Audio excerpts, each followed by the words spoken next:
નમસ્કાર વિદ્યાર્થી મિત્રો, સ્વાગત છે તમારા બધાનું હિન્દી ગુજરાતી એસેમાં.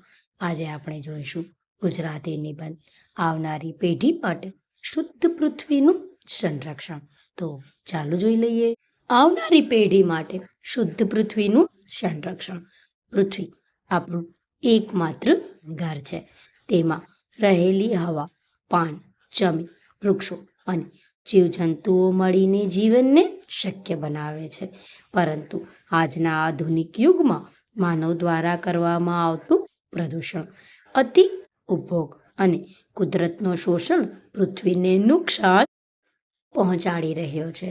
જો આપણે આજથી જ સંરક્ષણ નહીં કરીએ તો આવનારી પેઢીને શુદ્ધ અને સ્વસ્થ ધરતી નહીં મળે.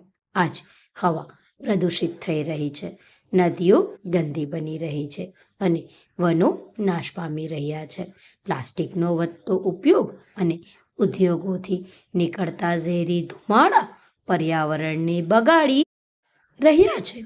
આ બધાનો પ્રભાવ માનવ આરોગ્ય, પશુ પક્ષી અને જલજીવન પર પડી રહ્યો છે. આવી પરિસ્થિતિમાં પર્યાવરણનું રક્ષણ કરવું આપણી ફરજ બની જાય છે. આવનારી પેઢી માટે પૃથ્વીને શુદ્ધ રાખવા માટે આપણે અનેક પગલાં લઈ શકીએ. વૃક્ષારોપણ કરવું, પાણી બચાવવું, પ્લાસ્ટિકનો ઓછો ઉપયોગ કરવો, કચરાનો પુનઃ ઉપયોગ કરવો અને સ્વચ્છ ઉર્જાનો ઉપયોગ કરવો ખૂબ જરૂરી છે. સાથે જ બાળકોમાં પર્યાવરણ પ્રત્યે જાગૃતિ લાવવી પણ એટલું જ મહત્વપૂર્ણ છે. સરકાર અને સમાજ સાથે મળીને પર્યાવરણ સંરક્ષણ માટે નિયમો બનાવે અને તેનો અમલ કરે તો વધુ સારું પરિણામ મળશે. પરંતુ સાચી શરૂઆત તો દરેક વ્યક્તિથી જ થાય છે. જ્યારે આપણે પોતાની આદતો બદલીશું ત્યારે જ પૃથ્વી બચશે.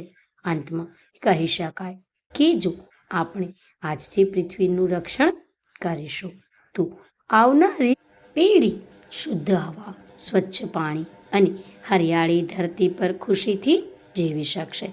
સ્વસ્થ પૃથ્વી એટલે સુખી ભવિષ્ય. Thanks for watching. Please like, share and subscribe.